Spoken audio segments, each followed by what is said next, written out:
그러면 시작하겠습니다. 오늘은 마지막 판결을 기다리다 라는 제목으로 시편 9편에 대한 성경 공부를 시작하겠습니다. 시편 9편은요, 이 공의로 세상을 다스리시는 하나님을 향한 찬양입니다. 그리고 동시에 악인들의 멸망과 그리고 억울한 자들의 구원을 선포하는 확신의 노래죠. 이 시편은 이 다윗이 이스라엘의 원수였던 거인 골리앗을 무찌르고 그리고 하나님의 공의로운 승리를 체험한 후에 지은 그런 시로 알려져 있습니다. 그래서 이 시편 9편은요, 이 표면적으로는 다윗을 대적하던 이 물리적인 원수들의 멸망을 노래한 시입니다. 그런데 좀 더 들어가서 교리적으로 이 시는 단순한 과거의 승전보를 넘어서 장차 환란 때 적그리스도가 멸망하고 그리고 예수 그리스도께서 재림하셔서 세상을 의로 다스리시고 심판하실 그런 메시아 나라의 시를 예언하는 그런 시편입니다. 특별히 오늘 본문은요, 이 세상의 이 잘못된 재판과 그리고 억울함 속에서도 하늘의 보좌에 앉으신 의로우신 재판장 하나님께서 이 피 흘린 자들의 우리 부르짖음을 어떻게 신문하시고 그리고 어떻게 갚아주시는지 보여주는 웅장한 법정 드라마와도 같습니다. 그래서 우리는 이 말씀을 통해서 이 스스로를 신이라고 여기면서 교만하게 행하는 이 세상의 세력들이 결국에는 한낱 연약한 인간에 불과하다라는 사실을 깨닫게 될 것입니다. 그러면서 동시에 이 사망의 문턱에서도 우리를 잊지 않으시고 영원한 피난처가 되어주시는 하나님의 놀라운 공의를 우리는 깨닫게 될 것입니다. 자, 시편 9편 성경 공부는 다음과 같이 크게 4가지의 목차로 진행됩니다. 첫 번째, 다윗의 찬양에서는 놀라운 능력을 가지신 지극히 높으신 하나님을 향한 전심의 찬양을 살펴보겠습니다. 두 번째, 다윗의 선포에서는 사악한 자들을 의로 심판하시면서 억울한 자들의 소송을 변호하시는 재판장 하나님에 대해 묵상해 보겠습니다. 세 번째, 다윗의 간구에서는 생명의 구원을 위한 부르짖음과 악인들을 향한 지옥의 심판에 대해서 알아보겠습니다. 마지막 네 번째, 다윗의 열망에서는 교만한 불신자들이 스스로 무너져 내리면서 그들이 한낱 피조물에 불과하다라는 사실을 깨닫게 해달라고 하는 다윗의 기도에 대해서 살펴보겠습니다. 그러면 하나하나 살펴보겠습니다. 먼저 첫 번째 대지, 다윗의 찬양에 대해 살펴보겠습니다. 자, 여기서는 놀라운 능력을 가지신 지극히 높으신 하나님을 향해서 드리는 전심의 찬양에 대해서 알아볼 것입니다. 자, 먼저 우리 시편 9편 1절과 2절을 함께 읽겠습니다. 시작. 오 주여, 내가 온 마음으로 주를 찬양하며 주의 모든 놀라운 일들을 전하리이다. 오 주, 곧 지극히 높으신 분이여, 내가 주를 기뻐하고 즐거워하며 노래로 주의 이름을 찬양하리이다. 자, 1절과 2절에서 다윗은 강한 어조로 찬양하며 전하리이다, 기뻐하고 즐거워하며 노래로 찬양하리이다와 같이 자신이 하나님의 위대하심을 찬양할 거라라는 사실을 5번이나 반복해서 선언합니다. 그리고 여기서 이 세 번째 줄에 보면은 지극히 높으신 분이라는 표현이 나옵니다. 다윗은 하나님을 지극히 높으신 이라고 부릅니다. 이 영어 철자에서 하이가 대문자이죠. 그래서 우리 한국어 킹제임스 성경에는 고딕체로 표현되어 있습니다. 이 히브리어로 이 지극히 높으신 분은 엘 엘리온이라고 하는데요. 엘은 하나님, 그리고 엘리온은 최고의, 높으신, 가장 높은 이라는 뜻을 가지고 있습니다. 그래서 이것은요, 하나님이 모든 만물 위에 뛰어나시면서 그리고 하늘 보좌에 앉아서 다스리시는 절대적인 주권자라는 사실을 뜻합니다. 이 시편 83편 18절에도 이와 동일한 표현이 나오는데 함께 보겠습니다. 홀로 여호와라는 이름을 지니신 주께서 온 땅 위에 지극히 높으신 분이심을 사람들이 알게 하소서. 자, 이처럼 우리는 이 시편 1절과 2절을 통해서 그리고 시편 83편을 통해서 또 지극히 높으신 통치자 하나님 안에서 참된 기쁨과 승리를 노래하고 그리고 그분을 찬양해야 함을 배우게 됩니다. 그래서 이렇게 첫 번째 대지 다윗의 찬양에 대해서 간단하게 살펴보았고요. 이번에는 두 번째 대지 다윗의 선포에 대해 좀 더 자세하게 살펴보겠습니다. 자, 여기서는 이 사악한 자들을 의로 심판하시면서 이 억울한 자들의 소송을 변호하시는 재판장 하나님에 대해서 묵상해 보겠습니다. 자, 이 먼저 시편 9편 3절에서 6절 굉장히 긴데요. 이 하나님께서 원수들을 치신다는 내용입니다. 그래서 이스라엘이 적들에게 공격당할 때 하나님께서 개입하시면 어떤 강한 원수라도 하나님의 전능하신 권능 앞에 설 수 없고 황급히 물러가서 패망하게 된다는 내용을 담고 있습니다. 그래서 6갈래로 그런 모습을 묘사하고 있는데요. 이렇게 빨간 줄침대입니다. 그래서 하나님께서 권리와 사정을 옹호하시고 바르게 심판하시고 이교도들을 책망하시고 사악한 자들을 멸하시고 이름을 무궁토록 없애시고 그리고 마지막 부분에 보면 도시들을 멸하시고 이렇게 6갈래로 하나님의 그 권능을 묘사를 하고 있습니다.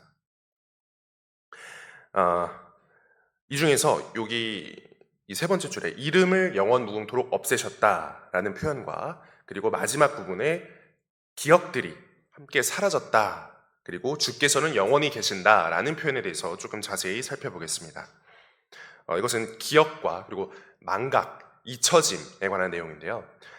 우선 요 기억과 잊혀짐에 대한 구절인 잠언 10장 7절을 보도록 하겠습니다.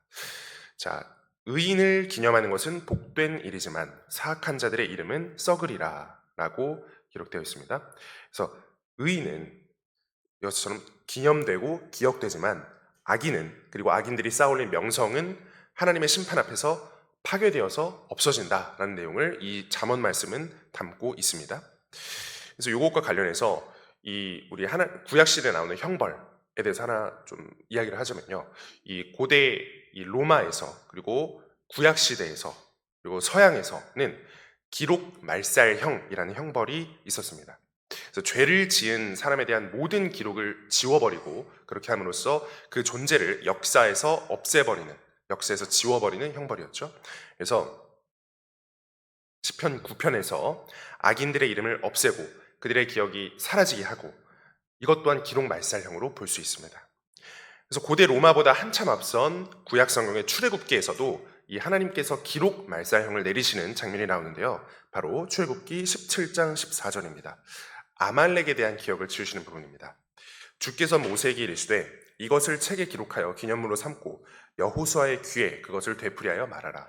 내가 하늘 아래에서 아말렉에 대한 기억을 철저히 없애리라 하시니라 라고 말씀하고 있습니다.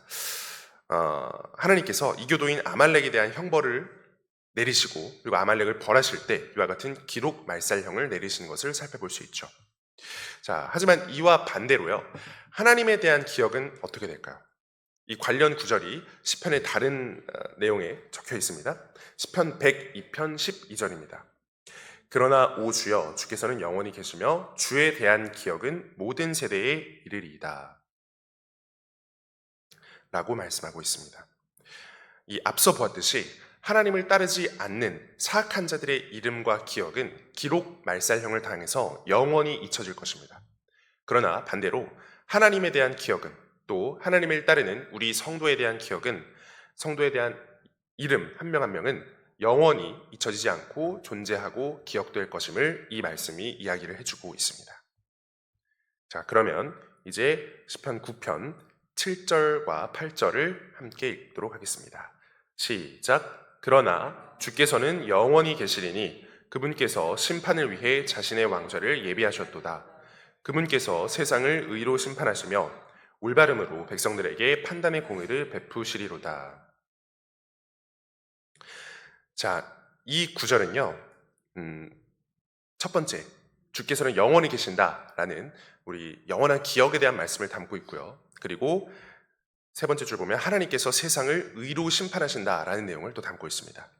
그래서 최후의 심판, 마지막 때에 모든 열방과 이교도들이 하나님 앞에 서게 될 때요. 이 불신자들에게는 어떠한 자비도 없이 돌이킬 수 없는 그런 공의로운 심판만 있을 것입니다.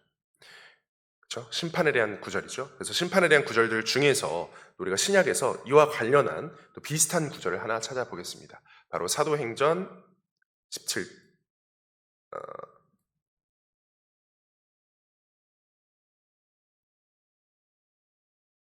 죄송합니다. PPT가 없어서 사도행전 17장 31절을 함께 찾아보겠습니다. 사도행전 17장 31절입니다. 네, 제가 읽겠습니다. 이는 그분께서 한 날을 정하사 그 날에 자신이 정하신 그 사람을 통해 세상을 의로 심판하실 것이기 때문이라. 그분께서 친히 그 사람을 죽은 자들로부터 일으키심으로써 모든 사람들에게 그 일에 대한 확신을 주셨느니라 하니라.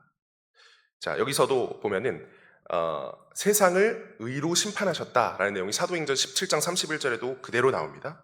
그죠? 그래서 이 구절은 하나님께서 세상을 의로 심판하신다라는 내용과 그리고 하나님께서 정하신 하나님의 아들 예수 그리스도께서 세상을 심판하신다라는 내용, 즉 구약의 말씀과 신약의 말씀을 이어주는 연결고리와도 같습니다. 이 사도행전 17장 31절 말씀이요.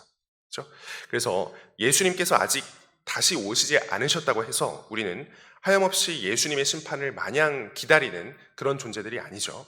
그래서 우리가 사는 이 세상 속에서 이 사악한 자들로 인해서 어느 정도 불공평하고 부조리한 것들이 있을 수는 있습니다. 그죠? 하지만 그것은요, 하나님의 공의에 대한 우리의 믿음을 흔들리게 하는 요소는 결코 아닙니다. 그죠? 그래서 오히려 장차 예수님께서 임해서 모든 것을 바로잡게 될 최후의 심판, 그 최후의 심판에 대한 믿음을 강화시키는 데 도움이 되는 그런 것들이죠. 그죠? 그래서 우리가 재림의 소망을 확실히 가질 수 있도록 하는 것이 바로 이 세상에서의 심판이라는 것입니다. 그죠? 세상에서 심판이 조금 불공평해도 우리가 인내로 기다릴 수 있게 하는 것이라는 것이죠. 그죠? 그래서 우리의 억울한 소송을 이 세상의 재판관들이 기각할지라도 의로우신 재판장이신 하나님은 결코 그것을 짓밟히게 두지 않을 것임을 우리는 확신하고 있습니다. 그렇죠? 자, 그러면 이제 9절과 10절을 함께 읽도록 하겠습니다. 시편 9편 9절 10절입니다. 시작. 주께서는 또한 압제받는 자의 피난처가 되시며 고난의 때에 피난처가 되시리로다. 주의 이름을 아는 자들이 주를 신뢰하리니 주여 주께서는 주를 찾는 자들을 버리지 아니하셨나이다. 자, 이 세 번째 줄에서 10절 보면요, 주의 이름을 아는 자들이 주를 신뢰한다라는 표현이 나옵니다. 이 하나님의 이름을 안다라는 것은요, 이 그분과 개인적이고 친밀한 관계를 맺는다라는 것을 의미합니다. 그래서 하나님의 이름을 아는 것, 하나님을 아는 것과 관련된 구절을 구약과 신약에서 하나씩 찾아보겠습니다. 자, 먼저 우리 시편 91편 14절을 보겠습니다. 그가 내게 사랑을 품었으니 그러므로 내가 그를 구출하리라. 그가 내 이름을 알았으므로 내가 그를 높이 세우리라. 자, 여기서 그가 내 이름을 알았다라는 표현이 나오죠. 그리고 앞에는 사랑을 품었다라는 내용이 나오고요. 그래서 우리가 하나님을 사랑하고 그리고 하나님의 이름을 아는 사람들을 하나님께서 구출하시고 높이 세우신다라는 사실을 알 수 있습니다. 자, 이어서 우리 또 신약에서 또 찾아보겠습니다. 요한복음 17장 3절입니다. 영생은 이것이니 곧 그들이 유일하신 참 하나님인 아버지와 아버지께서 보내신 자 예수 그리스도를 아는 것이니이다 라고 말씀이 나오죠. 자, 또 한 구절 더 보겠습니다. 에베소서 4장 13절입니다. 이로써 마침내 우리가 다 믿음과 하나님의 아들을 아는 일에 하나가 되어 완전한 사람에 도달하며 그리스도의 충만하심이 장성한 분량에 이르리니 라고 나와 있죠. 자, 이 구절들에서 보듯이 안다라는 것은 단순히 감정이 아니라 지식과 이성의 영역에 해당합니다. 그래서 구원받는 믿음은 이 단순히 감정적인 상태에서 나오는 것이 아닙니다. 맑은 정신으로 이 하나님의 진리의 말씀과 교리를 바르게 듣고 공부하고 이해할 때 우리는 비로소 주를 아는 지식으로 충만해서 믿음의 장성한 분량에, 그리스도의 장성한 분량에 이를 수 있을 것입니다. 자, 그러면 이제 시편 9편 12절을 함께 읽겠습니다. 시작. 그분께서 피에 대하여 조사하실 때에 그들을 기억하시리니 그분은 겸손한 자들의 부르짖음을 잊지 아니하시는도다. 자, 이 12절에는요, 피에 대하여 조사한다 라는 표현이 나옵니다. 이 조사한다 라는 단어는 이 신문한다 라는 뜻과도 같습니다. 법정이나 경찰에서 신문한다 라는 거 있죠. 그래서 사악한 자들로 인해서 무고한 자들이 흘린 피를요, 하나님께서는 절대 잊지 않으시고 철저히 조사하시고 신문하셔서 그 피의 값을 원수들에게 갚으실 것입니다. 그래서 이와 관련된 구절을 또 구약성경 신명기에서 찾아보겠습니다. 신명기 32장 43절입니다. 오 너희 민족들아 그분의 백성과 함께 기뻐하라. 그분께서 자신의 종들의 피를 복수하사 자신의 대적들에게 원수를 갚으시고 자신의 땅과 자신의 백성에게 긍휼을 베푸시리라 라고 나와 있습니다. 자, 하나님께서 성도들이 무고하게 흘린 피, 즉 이 세상에서 당한 억울한 피해들을 되갚아 주신다라는 사실을 우리는 알 수 있습니다. 그래서 이 사악한 세상은요, 힘 없는 자들이 흘린 피를 잊습니다. 그렇죠? 잊어버립니다. 사악한 세상은 우리들이 흘린 피를 잊어도, 그리고 우리들이 당한 피해를 잊어버려도 결코 하나님은 우리의 부르짖음을 귀중하게 여기면서 완벽하게 갚아주신다라는 사실을 이 두 번째 대지를 통해서 알 수 있습니다. 그래서 지금까지는 이 세상을 의로 심판하시면서 억울한 자들의 소송을 변호하시는 재판장 하나님에 대해서 살펴보았습니다. 묵상해 보았죠? 그래서 이번에는 이제 세 번째 대지로 다윗의 간구에 대해서 살펴보겠습니다. 자, 여기서는 생명의 구원을 위한 부르짖음과 그리고 악인들을 향한 지옥의 심판에 대해서 알아볼 것입니다. 자, 다윗은 앞서서 하나님의 공의를 선포한 뒤에 이제 이 생명이 위협받는 긴박한 상황 속에서 하나님께 직접 긍휼을 호소합니다. 자, 그러면 13절과 14절을 또 보겠습니다. 자, 여기 두 번째 줄에 보면은 다윗은 지금 수많은 적들에게 에워싸여서 사망의 문턱 앞에 서 있습니다. 그렇죠? 그래서 사망의 문들에서 나를 들어올라 달라고 하나님께 호소하고 있죠. 근데 이 다윗이 필사적으로 이 사막의 문턱에서 자기를 구원해 달라고 하는 호소하는 내용은 단순히 자기 목숨을 부지하기 위해서가 아닙니다. 마지막 부분에 나오듯이, 그러니까 밑에서 두 번째 줄에 나오듯이 모든 찬양을 시온의 딸의 문들 안에서 전할 것이오처럼 다윗의 부르짖음의 목적은 시온의 딸의 문들 안에서 예루살렘 성민들 앞에 서서 하나님의 구원을 기뻐하면서 공개적인 찬양을 드리기 위해서입니다. 즉 자기 목숨만 살자는 것이 아니라 하나님께서 나를 구원하심으로써 모두가 함께 하나님을 같이 찬양하자라는 내용을 이 시편에서 말씀하고 있는 것입니다. 그렇죠? 그래서 우리 성도의 구원은요, 언제나 나에서 끝나는 것이 아니라 더 나아가서 하나님께 대한 찬양으로 나아가야 된다는 것을 우리가 이 말씀을 통해서 알 수 있습니다. 자, 이제 앞으로 나올 15절에서 18절은요, 이 사악한 자들의 비참한 최후, 그리고 경건한 자들의 영광스러운 마지막을 극명하게 대조시켜 줍니다. 자, 그러면 먼저 악인들에 대해서 살펴보겠습니다. 이 성경은 악인들이 현세에서 그리고 내세에서 모두 비참한 최후를 맞이할 것을 예견하고 있습니다. 자, 그럼 그 악인들의 최후가 어떤지 15, 16절을 함께 읽겠습니다. 시작. 이교도들은 자기들이 만든 구덩이에 빠졌고 그들의 발은 그들이 숨겨둔 그물에 걸렸도다. 주께서 집행하시는 심판으로 그분을 알 수 있나니 사악한 자는 자기 손이 행한 일로 올무에 걸렸도다. 자, 이교도들과 사악한 자들, 그렇죠? 이들은 이 자기들이 남들을 빠뜨리기 위해 만든 구덩이에 자기들이 빠질 것이다 라고 말하고 있고, 그들이 숨겨둔 그물에 자기들이 직접 걸릴 것이다 라고 예견하고 있습니다. 비참한 최후죠. 그래서 여기는 악인들이 현세에 맞이하는 최후에 해당합니다. 그래서 구덩이에 빠지고 그물에 걸리고 올무에 걸리고, 그렇죠? 그럼 이번에는 내세에서 맞이하는 최후, 이교도들은 어떻게 내세에서 최후를 맞이할 것인가? 또 17절 말씀 함께 읽겠습니다. 시작. 사악한 자들은 지옥으로 돌아가며 하나님을 잊고 있는 모든 민족들도 그러하리니. 그렇죠? 27절에서는 아까 전에 현세에서 이후에 내세에서의 이 악인들의 최종 목적지가 선언됩니다. 즉 악인이 스스로의 함정에 빠져서 지옥에 던져지는 것, 죽어서 혼과 몸과 영이 영원히 지옥에 던져지는 것으로 끝이 나게 되는 거죠. 그렇죠? 그래서 하나님을 잊어버리고 하나님 없이 죽은 그들의 운명은 바로 그들이 애써 잊어버리려 했던 창조주 하나님의 맹렬한 진노의 장소인 지옥으로 향하게 될 것입니다. 자, 반대로 그러면 하나님을 따르는 경건한 자들의 운명은 어떻게 될까요? 우리 18절을 또 함께 읽어보겠습니다. 시작. 이는 궁핍한 자가 항상 잊히지는 아니하며 가난한 자들이 기대하는 바가 영원히 사라지지는 아니할 것이기 때문이라. 자, 이 가난하고 궁핍해서, 그러니까 영적으로든 심적으로든 그리고 물질적으로든 육체적으로든 가난하고 궁핍한 사람들이 있습니다. 그렇죠? 우리도 그중 한 명씩이죠. 그렇죠? 그래서 가난하고 궁핍해서 오직 하나님만 의지하는 자들, 그렇죠? 이런 성도들은 세상에서 버림받고 잊어버린 것처럼 보일 때가 많습니다. 그러나 그들의 소망은 영원하신 생명, 하나님 안에 뿌리내려져 있기 때문에 결코 무너지거나 멸망하지 않습니다. 그래서 우리 하나님을 따르는 우리 성도들 한 명 한 명의 이름이 영원히 하나님께 존재되고 영원히 기억될 것이다 라는 사실을 우리는 이 말씀을 통해서 알 수 있습니다. 그래서 이와 관련된 약속의 말씀을 구약과 신약에서 또 하나씩 살펴볼 텐데요. 먼저 구약의 잠언 23장 17에서 18절 말씀입니다. 내 마음이 죄인들을 부러워하지 말게 하며 너는 종일토록 주를 두려워하라.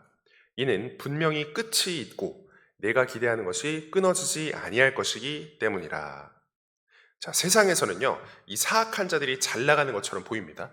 그렇죠? 그러나 우리가 이 죄인들을 부러워하지 않고 주를 두려워할 때 우리의 기대는 결코 끊어지지 않을 것입니다. 그러면 좀 더 구체적으로 이 신약 말씀 또 보겠습니다. 갈라디아서 6장 9절입니다.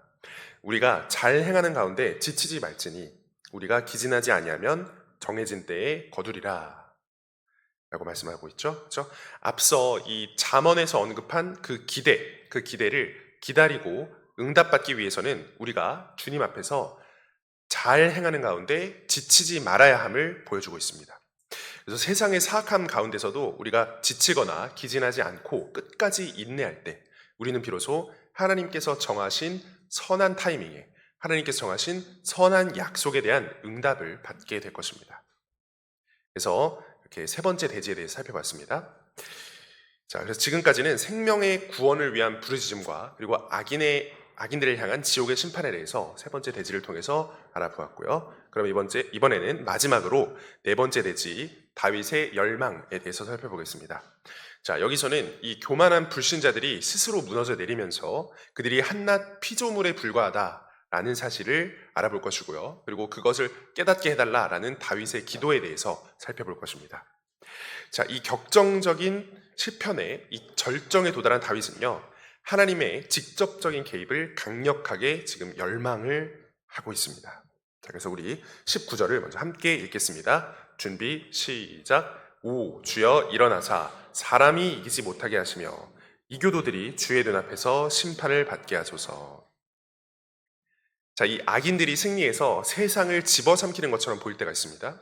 그럴 때 다윗은 하나님께서 친히 일어나셔서 그 무서운 심판의 손을 들어달라라고 간구하고 있습니다.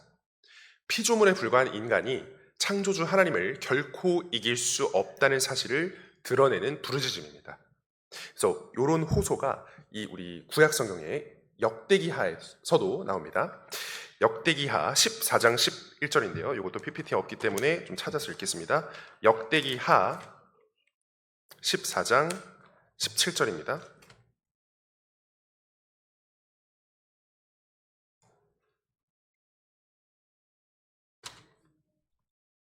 역대기하 14장 17절 제가 읽겠습니다. 14장 11절입니다. 제가 읽겠습니다. 이것은 아사라고 하는 왕의 기도인데요. 아사가 적들 앞에 있을 때 하나님께 부르짖는 전쟁의 기도입니다. 아사가 자기 하나님께 부르짖어 이르되 주여 많은 사람들로 돕든지 능력이 없는 사람들로 돕든지 주께서는 돕는 일이 아무것도 아니니이다. 오 주 우리 하나님이여 우리를 도우소서. 우리가 주를 의지하오며 주의 이름으로 이 무리를 대적하러 가나이다. 오 주여 주께서는 우리 하나님이시니 사람이 주를 이기지 못하게 하옵소서. 자, 100만 대군을 맞닥뜨린 아사 왕의 기도입니다. 사람이 주를 이기지 못하게 하옵소서라고 말씀하고 있습니다. 그렇죠? 그래서 우리가 주님을 의지할 때 사악한 자들은 우리랑 싸우는 것이 아니라 우리가 의지하고 있는 주님과 싸우는 그런 형국이 됩니다. 그래서 우리가 직접 싸우는 것이 아니라 주님께서 우리를 대신하여 싸워주실 때 이 사람이 주를 이기지 못할 것이며 그리고 우리의 전쟁은 승리로 거듭날 것입니다.